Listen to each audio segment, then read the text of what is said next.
नमस्कार दोस्तों, Ambala news updates देख रहे हैं आप।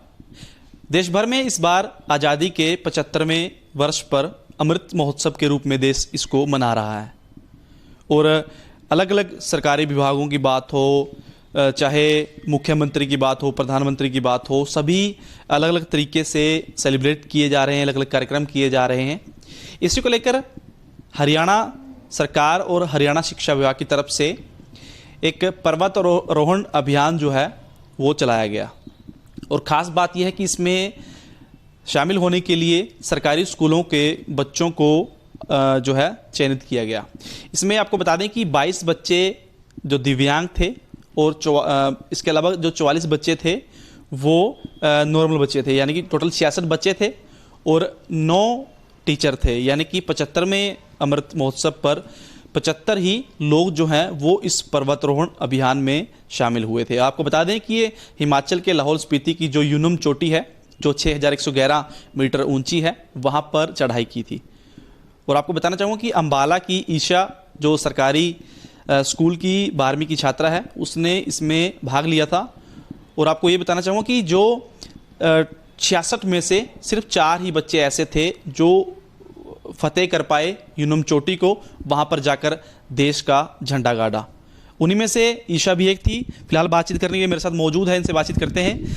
ईशा, सबसे पहले बहुत बहुत बधाई आपको कि आप सफलता आपने हासिल की। तो थोड़ा जानना चाहूँगा किस प्रकार आपकी सिलेक्शन हुई थी और कब, थोड़ा इस सफ़र के बारे में बताइए। 29 तारीख को मतलब हमें पंचकुला बुलाया गया।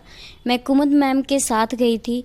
पंचकुला में हम लोग 2 दिन रुके और 30 तारीख को मतलब सीएम से मिलने गए। उन्होंने हमारा स्वागत किया और आगे जाने के लिए प्रोत्साहित किया और हमें 75 मीटर झंडा लहराने मतलब उसको हमें दिया गया। जो हमारे गाइडेंस थे उनको सौंपा गया वहाँ पे लहराने के लिए। और 30 तारीख को मतलब हम लोग निकले मनाली के लिए। मनाली को हम लोग 1 तारीख को पहुँच गए। सुबह पहुँचते ही फिर हम लोगों ने मतलब रेस्ट किया, नाश्ता किया और फ्रेश हुए। फिर हमें मतलब थोड़ा तो रेस्ट किया। शाम को फिर हमें थोड़ी एक्सरसाइज कराई गई। पंचकुला से स्टार्ट करा दी गई थी हमें एक्सरसाइज के लिए। संदीप सर ने हमें सारी एक्सरसाइज करवाई कि ताकि हम आगे जाने के लिए प्रिपेयर रहे। ईशा, हिमाचल आप किस तारीख को पहुंच गए थे वहाँ पे? लाहौल स्पीति हम लोग टोटल 5 तारीख को पहुँच गए थे और और स्नोफॉल भी 5 तारीख को स्टार्ट होगी। स्नोफॉल के कारण हम लोग एक दिन हमको लेस करना पड़ा, वरना हम लोग 5 तारीख को जाते और 5 तारीख को स्नोफॉल हो गई थी, इसलिए हम लोगों ने 6 तारीख को चढ़ाई स्टार्ट की। 6 तारीख को हमने भरतपुर से अपनी चढ़ाई स्टार्ट की। समिट कैंप तक शाम को पहुंच गए और समिट कैंप तक मतलब शाम को पहुंच गए और फिर रात को 1 बजे सभी बच्चों ने चढ़ाई शुरू कर दी थी और 7 बजे के करीब हम लोग यूनुम चोटी तक पहुंच गए थे। ईशा, 66 बच्चों में से सिर्फ 4 ही बच्चे थे और जो चोटी तक पहुंच पाए, आप भी उनमें से एक थी। तो कैसे आपने प्रिपेयर किया खुद को? रास्ते में क्या कुछ दिक्कतें, परेशानियां आपको इस बीच में? देखिए, मेरी तो एक खासियत है कि मैं कभी हार नहीं मानती। अगर हार मान के बैठ गई तो मैं आगे जाती नहीं। बट धीरे धीरे ये होता है कि हाँ, मेरे पापा मेरे साथ रहते हैं। ज़्यादातर मेरे पापा मेरे को हौसला देते रहते हैं और वो मुझे हमेशा यही कहते आ रहे हैं कि हमेशा संघर्ष करना, कभी हार नहीं माना, कोशिश करते रहना जब तक आप अपनी मंजिल को पा ना लें। और फिर हम लोग धीरे धीरे सभी बच्चे गए, मतलब सभी बच्चों में इतना हौसला था तो हमने भी सोचा कि सभी बच्चे जा सकते तो हम क्यों नहीं जा सकते। तो सभी बच्चों के हौसले को देखकर इसलिए हमें भी काफ़ी हौसला आया। अपने टीचर्स का हौसला, उनका काफ़ी विश्वास था, हमारे माता पिता, हमारे टीचर्स का काफ़ी था।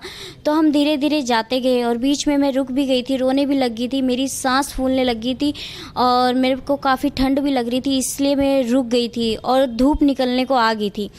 जब धूप निकली तो धीरे धीरे मैं आगे बढ़ी और 7 बजे के करीब यूनुम चोटी तक पहुंच गई थी। तो वहाँ पे ऑक्सीजन की दिक्कत है, सांस लेने में दिक्कत आती है? हाँ जी, वहाँ पे ऑक्सीजन लेवल तो 7 था, मतलब इतने में तो थोड़ी थोड़ी सांस तो फूल ही रही थी, मेरी ज़्यादा ही फूल रही थी, बट मैं धीरे धीरे आगे गई थी। तो आप रुक गए थे, फिर दोबारा कैसे अपने आप को इस मजबूत बनाया, अपने इस काबिल बनाया? जहाँ पे मैं रुक गई थी वहाँ संजीव सर ने मेरे हाथों पे ऑयल लगाया था। मेरे हाथ बहुत ठंडे पड़ गए थे, और जब मेरा हाथ ठंडा हो जाता है तो मेरी शरीर भी पूरी तरह काम नहीं करती है। ज़्यादातर मैं हाथों से ही काम करती हूँ मतलब, तो काफ़ी ठंडा पड़ गया था मेरा शरीर, और मुझे गुस्सा भी काफ़ी आ रहा था कि मैं आगे जा नहीं पा रही हूँ और क्यों नहीं जा रही हूँ मैं आगे। सभी का मेरे पे विश्वास है और मैंने सबका विश्वास तोड़ दिया तो फिर मैं भी पूरी तरह टूट जाऊँगी। फिर मैं रोने लगी और मैंने गुस्से में अपने ग्लव्स बैग सब वहीं रख के फिर रोने लगी मम्मी पापा। फिर सभी की बातें याद आई और सभी ने मुझे हौसला जाहिर किया, सभी बच्चों ने, टीचर्स ने, गुरुजनों ने और गाइडेंस ने। और फिर धीरे धीरे मैं आगे गई, मतलब योनम चोटी तक पहुंच गई और काफ़ी खुशी हुई मुझे वहाँ पे पहुँच के। मेरी सारी थकान दूर होगी, एक इतनी खुशी महसूस हुई कि हम बता नहीं सकते। काफ़ी खुशी हुई कि हाँ, दूसरों के लिए हम आगे आ गए। बस मैंने वीडियो भी आपकी देखी हमने आपकी कि जब आप ऊपर झंडा लहरा रहे हो, एक कुछ बोल भी, मैसेज भी आपने दिया था, तो वहाँ का माहौल कैसा था, कैसा लगा वहाँ पर जाकर, कितने मिनट रुके थे वहाँ? वहाँ पे तो कम से कम हम 10-15 मिनट के लिए रुके थे। काफ़ी अच्छा लगा था। वहाँ की सारी चोटियाँ, वहाँ से सारी चोटियाँ दिख रही थी, मतलब पर्वत की इतने बड़े बड़े पहाड़ हमने पहली बार देखे थे। काफ़ी खुशी महसूस हुई थी कि हमने हरियाणा का नाम रोशन किया, भारत का पूरे, मतलब अम्बाला का और स्कूल का और मम्मी पापा का नाम रोशन किया, कि ताकि हम आगे भी जा सकते हैं। काफ़ी बहुत खुशी महसूस हुई थी। आगे आप क्या करना चाहते हैं लाइफ में? आगे अगर सरकार मुझे ये दोबारा मौका देती है तो मैं माउंट एवरेस्ट तक जाना चाहूँगी, मैं उसको क्लाइम करना चाहूँगी। सपना है आपका? हाँ जी। पर्वतारोहण का जाने का आपका जो है यहीं से इंटरेस्ट बना, या इससे पहले भी कभी आपने इस बारे में पढ़ा, सोचा था? नहीं, मुझे वहाँ पे जाके इतना इंटरेस्ट हुआ कि मैं, हाँ, ये मैं कर सकती हूँ। एक हौसला जाहिर हुआ कि आगे मैं जा सकती हूँ। सरकार से क्या अपील या मदद की चाहेंगी कि आपको अगर सरकार मदद करे तो आप देश का नाम रोशन करेंगी? क्या अपील करते हैं सरकार से? सरकार मुझे ये दोबारा मौका देती है। वैसे हमारी घर की फाइनेंशियल प्रॉब्लम है अभी, मतलब बीच में मेरे पापा की तबीयत भी ख़राब हो गई थी, मेरी मदर की भी तबीयत ख़राब है, मतलब उनका भी ऑपरेशन नहीं हुआ, उनको रसोली है 4 पेट में, तो काफ़ी बीमार रहती हैं। तो मैं सरकार से यही प्रार्थना करना चाहूँगी कि वो मेरी फाइनेंशियल प्रॉब्लम में भी मदद करे और आगे मेरी पढ़ाई के लिए भी कुछ करे, और मेरे परिवार के लिए भी, मतलब जो उनसे हो सकता है वो कर दें। मेरी मदर का भी ऑपरेशन भी नहीं हुआ है फाइनेंशियल प्रॉब्लम के कारण। हाथ कैसे आपका चला गया, इसमें क्या कैसे हुआ था?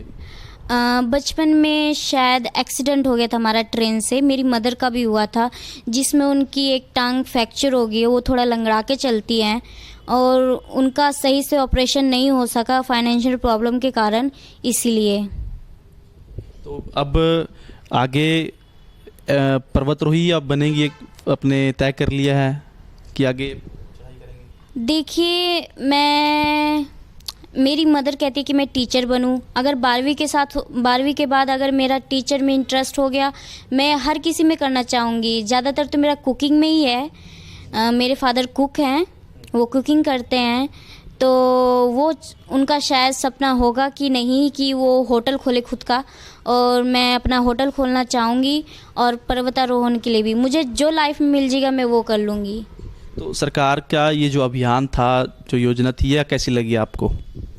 ये योजना मुझे काफ़ी अच्छी लगी, बहुत अच्छी लगी कि उन्होंने हमारे लिए इतना किया। फाइनेंशियल प्रॉब्लम, मतलब हमारी पैसे से हमें पूरा खर्चा हमारा उठाया, उसके लिए मैं उनका धन्यवाद करना चाहूँगी। अम्बाला का जो शिक्षा विभाग है, यहाँ के अधिकारी हैं, टीचर हैं, उनका कितना सहयोग रहा? टीचर्स का काफ़ी सहयोग रहा। स्पेशल टीचर हमारी जो Kumud ma'am, Sushma ma'am, Pushpa ma'am, जितने भी स्टाफ है, डीओ सर, सभी ने मेरे को सहयोग किया काफ़ी। इन सब का मतलब काफ़ी उन्होंने सहयोग दिया, और हमारी प्रिंसिपल मैम, स्कूल की सभी स्टाफ, टीचर्स सभी मुझे सहयोग करती हैं। ये बहुत बहुत बधाई आपको, शुभकामनाएं भी आपके फ्यूचर के। थैंक यू, धन्यवाद। तो ये थी ईशा, जो कि अम्बाला के ही एक सरकारी स्कूल में 12वीं कक्षा में पढ़ती है। और हाल में, जैसा आप जान भी चुके होंगे, कि जो पर्वतारोहण अभियान एक शुरू किया गया था, यूनुम चोटी पर फतेह की गई थी। मात्र जो बच्चे थे, 66 बच्चों में सिर्फ 4 ऐसे बच्चे थे जिन्होंने वहाँ पर देश का झंडा लहराया। और ईशा की भी पूरी बात आपने सुनी कि फाइनेंशियली वाकई में काफ़ी ज़्यादा इनकी घर की स्थिति ठीक नहीं है। और अगर मैं आपको बताऊं कि इनके घर में बिजली तक नहीं है, फिर भी ये पढ़ाई करती है और पढ़कर एक इसके माँ बाप का भी यही एक है इच्छा कि ये पढ़ लिख कर कुछ बने। लेकिन वाकई में ईशा ने अम्बाला के साथ साथ हरियाणा का नाम तो रोशन किया है। ईशा का यही कहना है कि अगर सरकार उसे कोई हेल्प करती है, मौका देती है, तो जल्द जो सबसे बड़ी चोटी है एवरेस्ट की चोटी को भी वो फतेह करना चाहेंगी। तो फिलहाल वाकई में लड़के लड़कियां बराबर होती हैं, ऐसा सिर्फ कहने सुनने में ही नहीं, वाकई में लड़कियां करके भी ये चीज़ दिखाती हैं। तो कहीं ना कहीं हम सबको भी अब अपनी सोच बदलनी होगी, बेटियों के प्रति समाज के को आगे आना चाहिए। और इस तरह के जो बेटियां हैं उनकी मदद के लिए भी न सिर्फ सरकार को बल्कि हम जो समाज में लोग रहते हैं हमें भी इस तरह के लोग जो हैं, बेटियां हैं चाहे कोई भी हो, उनकी मदद करनी चाहिए ताकि वो अपने सपनों को साकार कर सकें। कैमरा पर्सन राहुल के साथ प्रदीप पंटाल, अम्बाला न्यूज़ अपडेट्स।